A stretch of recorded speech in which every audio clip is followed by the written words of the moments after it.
Seja bem-vindo ao Planeta Campo Entrevista, um programa que traz até você conversas com grandes líderes e especialistas do agronegócio e também da sustentabilidade. Hoje, os temas do bate-papo serão diversos, mas essenciais para os negócios do campo, assim como a nossa convidada, que se destaca como uma voz ativa e cheia de propriedade para falar de temas que influenciam diretamente a produção rural, o mercado e até o posicionamento do Brasil no cenário internacional. Para discutir sobre propósito, o presente e o futuro da produção agropecuária, nossa entrevistada de hoje é Maressa Vilela Bittencourt, coordenadora do Comitê de Sustentabilidade da Sociedade Rural Brasileira.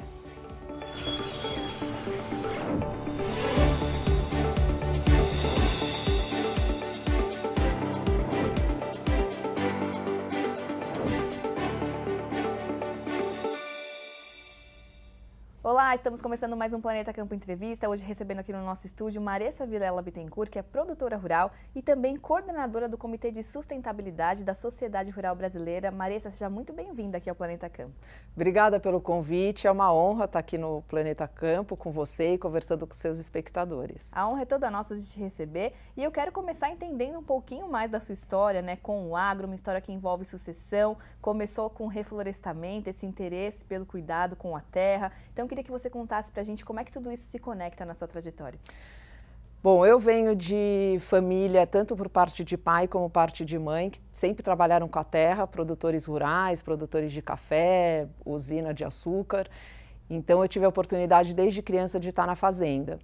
E aí foi quando eu era, por volta dos meus 20 anos, um amigo meu, engenheiro florestal, comentou de uma árvore teca que estava vindo com bastante força para o Brasil, porque ela se desenvolvia muito bem, principalmente em Mato Grosso, onde a gente tem fazenda. E eu me interessei bastante, fui visitar várias fazendas ali em Cáceres, em Poconé. Falei para o meu pai, naturalmente ele gostou da ideia, me incentivou ali desde o começo. E em 2003 eu dei start nesse meu reflorestamento de teca, que me levou muito para a fazenda. Eu sempre falo que minhas raízes cresceram junto com as árvores, porque uma coisa veio trazendo a outra. Então, dali eu comecei, meu pai me deu 50 novilhas, eu comecei a criar gado de corte. Depois, mais para frente, veio a questão do melhoramento genético, do investimento em giro leiteiro, para fazer uma criação de gado PO, e aí as coisas foram acontecendo naturalmente. Inclusive, nessa sua trajetória com a pecuária, eu sei que vocês utilizam na pecuária GV5 muitas tecnologias de transferência de embriões, de melhoramento genético. Quais os principais ganhos produtivos que vocês têm com essas tecnologias e como é que isso se conecta diretamente com a questão justamente da produtividade e também da sustentabilidade no campo? Bom, a gente faz uma seleção, a gente cria giro leiteiro e a gente identifica, faz o controle leiteiro mensalmente, a BCZ vai na fazenda e faz as pesagens de todas as nossas vacas que estão em lactação. Ao final de 305 dias, ela emite um relatório daquela produção que aquele animal fez nesse período e assim a gente identifica nossas doadoras. Então, para a gente poder multiplicar uma genética já provada na produtividade e todos os outros fatores que são importantes e que a gente avalia.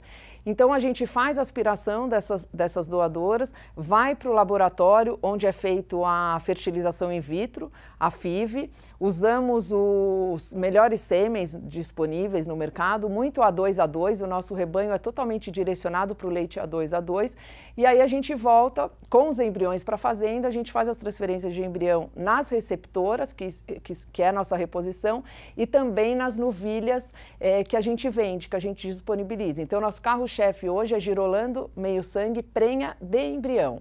Então, os nossos clientes são produtores de leite e já compram um animal próximo a parir, né, a começar a ter a lactação para produzir leite, já com o embrião na barriga com uma genética da mesma qualidade.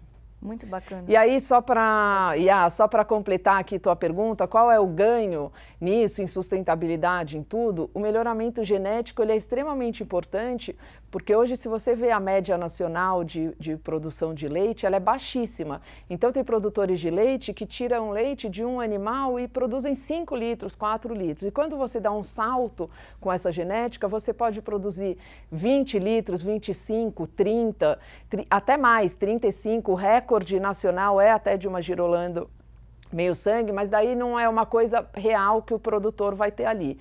E até tem estudos que mostram que nos últimos anos, de 2010 a 2020, o rebanho leiteiro diminuiu, mas a produção aumentou. E isso é por conta do melhoramento genético. E isso é importante a gente falar que é sustentabilidade, né? Quando a gente está produzindo mais com o mesmo animal, você está economizando área, né? Você está diminuindo o ciclo produtivo, né, Maressa? Sem dúvida nenhuma. A gente tá, ao invés de você ter 3, 4 vacas, você tem uma vaca que está produzindo o mesmo volume de leite. Então, o melhoramento genético é um fator extremamente relevante para a produção tanto de carne quanto de leite, porque daí se a gente também produz Nelore.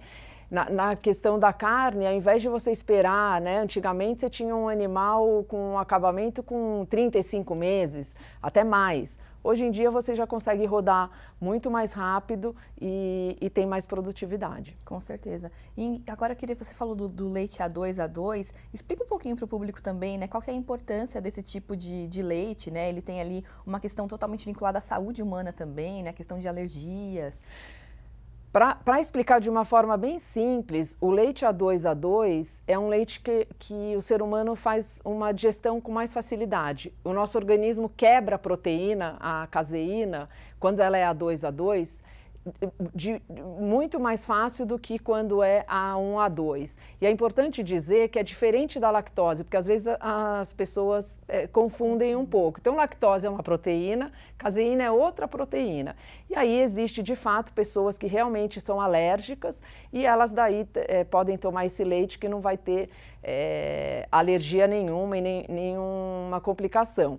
Eu acredito que vai ser o leite do futuro. Hoje já tem disponível, claro, em São Paulo é sempre mais fácil, mas está crescendo e eu acho que a tendência é realmente a produção de leite, você identificando. A gente faz exames, né? É um exame que você faz no laboratório, tem um investimento para isso, mas Mato Grosso já sai na frente, porque o nosso rebanho é praticamente, não vou te falar que é 100%, a gente só deixou as doadoras muito boas, que é a A2, ou eventualmente a A1, mas a nossa maioria dos animais já são A2. Agora, Maressa, falando um pouquinho, né, sobre essa agenda verde, né, você acredita que as pautas relacionadas aí às questões ambientais, de ESG, elas representam uma novas oportunidades de negócio para o produtor rural, tanto quando a gente fala de mercado de carbono, quanto produção de energia limpa, entre diversas outras possibilidades? Eu acho que está caminhando. Eu acredito que no futuro vai ser mais fácil a gente receber o famoso PSA, né, o pagamento por serviços ambientais, por biodiversidade, por até paisagem tá incluída nessa questão do PSA. Sim. Mas está acontecendo.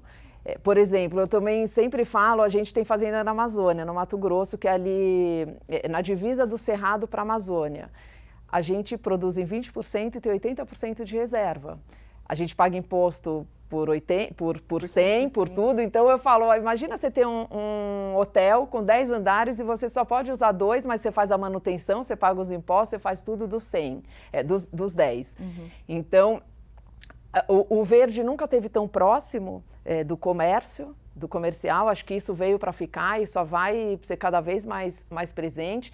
Também reconheço que o verde, o meio ambiente, é muito usado como protecionismo, né, de outros países para negociações, mas acho que está caminhando. Não é uma coisa que está acontecendo hoje, mas já tem muitas coisas acontecendo para os produtores receberem esse serviço ambiental, que carbono é mais um deles, né? Sim. Sim. Agora, a gente falou de PSA, né, mercado de carbono. Eu queria que você falasse um pouquinho sobre esse projeto que está em debate no Congresso Nacional, né? Nesse momento, o agro está isento de participação no mercado regulado. Como é que você avalia isso? Você vê como algo positivo para o setor e por quê? Eu vejo como totalmente positivo e que faz muito sentido, porque você não pode regular o que você não mede. Uhum. E o Brasil, ele tem os fatores de emissão próprios, e os fatores de emissão, eles evoluíram muito, mas os fatores de remoção nem tanto. Então, o agro é um setor diferente porque ele emite, mas ele também sequestra, ele também tira carbono da atmosfera. Então, a gente precisa caminhar um pouco mais para ter esse balanço e aí sim poder ser regulado. E é importante também dizer, que, salvo engano, existem 33 mercados de carbono regulados no mundo e nenhum deles o agro é regulado. Então, para mim, não faz menor sentido o Brasil querer já de cara regular sem ter esse balanço. E também existem as metodologias para medir. A Embrapa já desenvolveu, tem o LIBS, tem o Espectrosolos, só que a gente é um país continental. Sim. Então, uma coisa é você medir numa área pequena, outra coisa é você conseguir escalonar isso. Mas tem muitos movimentos sendo feitos, isso está caminhando e eu acredito que num futuro a gente vai conseguir medir e vai caminhando para ter os dados mais perto da realidade. E é importante a gente ressaltar que não é porque o agro não está participando do mercado regulado que os produtores não podem ter as oportunidades do mercado voluntário, né, Marissa? Queria que você falasse um pouquinho sobre como o mercado regulado, na verdade, pode trazer oportunidades para o produtor rural no mercado voluntário.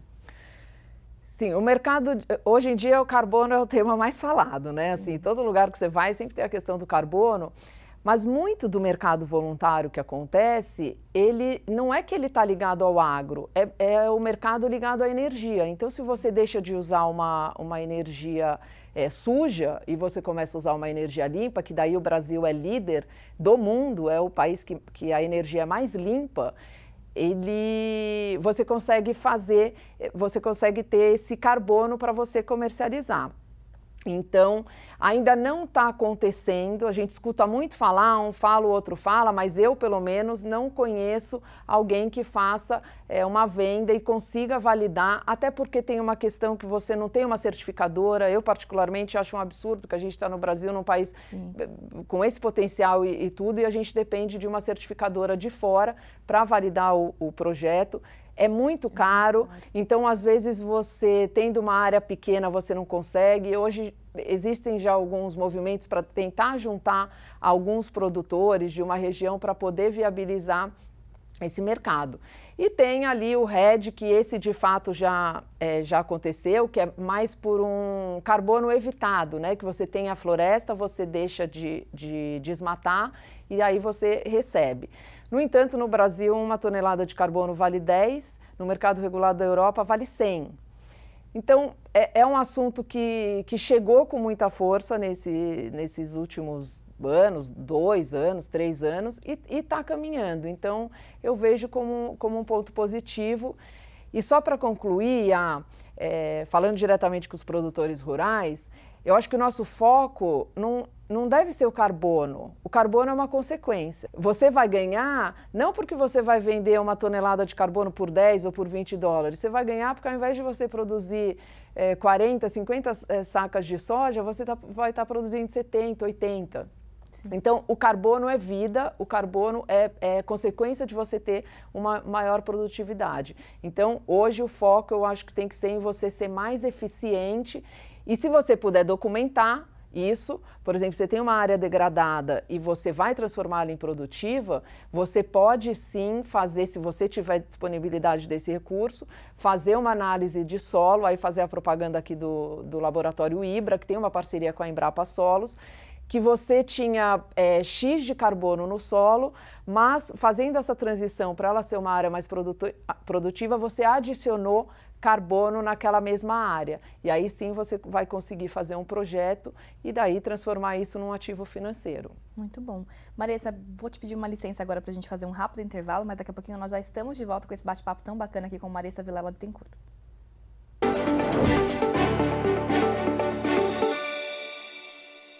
Estamos de volta com o Planeta Campo Entrevista, hoje recebendo no estúdio Marissa Vilela Bittencourt. Marissa, a gente falou um pouquinho no primeiro bloco, né, sobre a sua trajetória, sobre reflorestamento, sobre o mercado de carbono e sobre como os produtores podem aproveitar essa pauta, essa agenda ambiental para produzir melhor, porque carbono é vida, né, como você bem trouxe aqui pra gente. E agora eu queria falar um pouquinho sobre outra coisa relacionada ao combate às mudanças climáticas, que é a questão do Inventário Nacional de Gases de Efeito Estufa. Queria que você explicasse para o nosso público público qual a importância desse inventário, até para o Brasil conseguir se posicionar globalmente, né, com relação à questão do aquecimento global, e quais são os principais desafios do nosso país para a gente melhorar a nossa capacidade de fazer esse inventário, de mensurar as nossas emissões. Bom, o Inventário Nacional de Gases do Efeito Estufa é um tema muito relevante e pouco é discutido sobre ele. Então, ele é um inventário com força mundial, ele é apresentado para o mundo, cada país precisa apresentar esse inventário. Antes era a cada 5 anos, agora isso mudou e vai ser a cada 2 anos. Eu vejo isso de uma forma muito positiva, porque ele deve ter uma continuidade, porque as coisas vão evoluindo, as tecnologias vão evoluindo. E aí muito se fala da imagem, né, do Brasil, a gente tem que mostrar a nossa imagem, e eu sempre falo, mas se o nosso inventário estiver melhor, consequentemente a nossa imagem também está melhor. E aí o que acontece? O maior problema do mundo é o uso de combustíveis fósseis. E o Brasil tem a energia mais limpa do mundo. Assim, é um orgulho muito grande e tudo bem, eólica é limpa, solar é limpa, mas a hídrica, que é a nossa maior base, é a energia mais limpa que tem, porque a água passa, ela roda a turbina, ela gera energia e ela vai embora de novo para o ciclo dela. E aí, o nosso peso cai no desmatamento, no mudo de uso da terra. Sim. Que também eu não acho muito justo tudo isso vir para a conta da agricultura. Mas nosso maior índice de emissão vem da agricultura. E aí é aquilo que a gente conversou no outro bloco, que o agro, a gente ainda não tem as metodologias para medir o nosso balanço.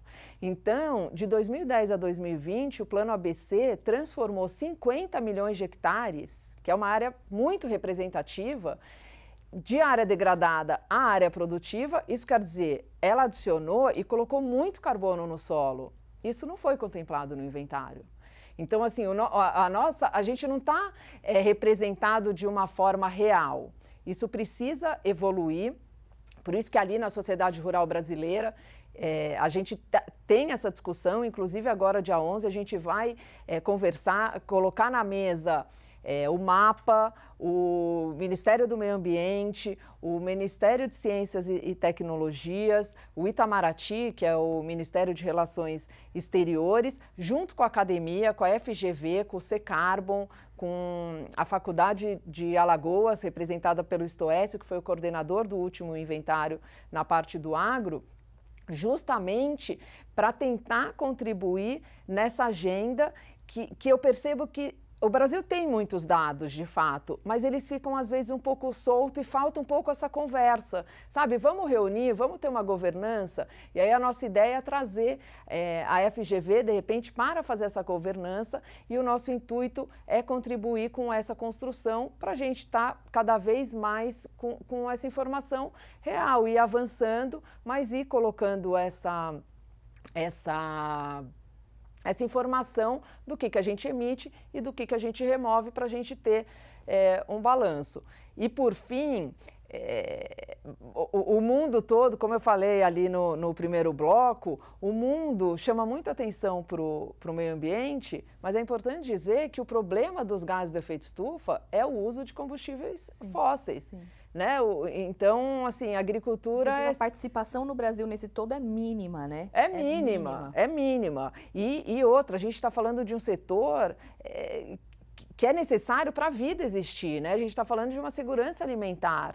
Então, isso também, aos poucos, começou a ser percebido, porque parece que é óbvio, mas o que é óbvio para um, às vezes não é óbvio para o outro. Se não tiver produção de alimento, não tem vida. É o primeiro setor que tem que ser olhado. Com certeza. E, inclusive, né, tem essa questão da imagem do Brasil e tudo mais. Eu acredito que esse inventário também ajuda a gente a ter essa tropicalização dos números, né, das emissões, porque hoje em dia, né, os números mais reconhecidos com relação à agropecuária, eles são de um clima temperado, né, e a gente mostrar isso, os nossos dados, também é importante, né, Marissa? Sim, sem dúvida, porque é um pouco confuso até para eles de lá. A gente faz 1, 2, 3, talvez 4 safras, tem produtores que conseguem fazer isso aí com a irrigação. Então, de fato, a nossa realidade é muito diferente, né, dos países temperados e esses fatores de emissão precisam ser correspondente à nossa realidade daqui.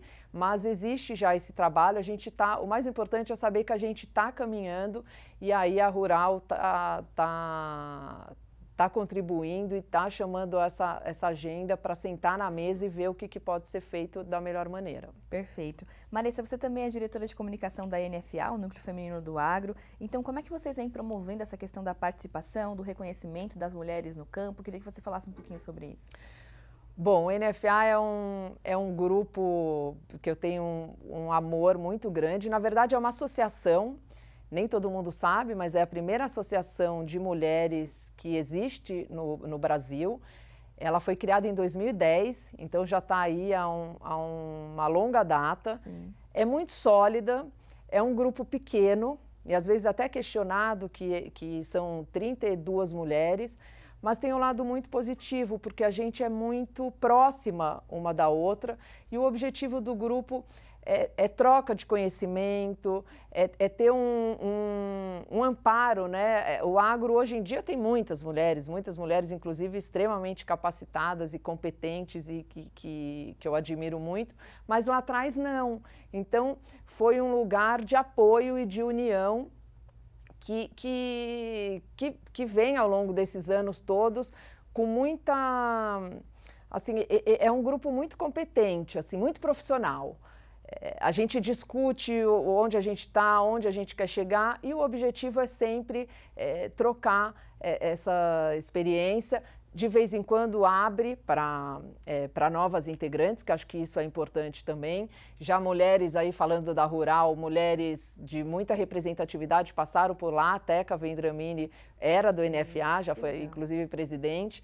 E tem mulheres inspiradoras. Acho que, assim, quando eu entrei acho que em 2017, já faz algum tempo, você está lá, você fala, gente, eu preciso fazer alguma coisa também, porque tem tantas mulheres de várias idades, então é legal, porque tem a que está fazendo a sucessão com os filhos, aí tem a gente que é um pouco mais nova, que está nesse papel do sucessor, então tem muita discussão de gestão, de manejo, de tudo que envolve o agro. Muito bom esse fortalecimento mútuo, né, de uma da Sim. outra. Marissa, muito obrigada pela sua participação aqui com a gente, foi um prazer ter você aqui com a gente no Planeta Campo. Obrigada, Yal, o prazer é meu, conte comigo sempre que precisar. E vocês com a gente também. Obrigada. Bom, nós vamos ficando então por aqui com o Planeta Campo Entrevista de hoje. Muito obrigada pela sua companhia e nós nos vemos de segunda a sexta-feira ao meio-dia, ao vivo aqui na tela do Canal Rural. Até lá. Tchau, tchau.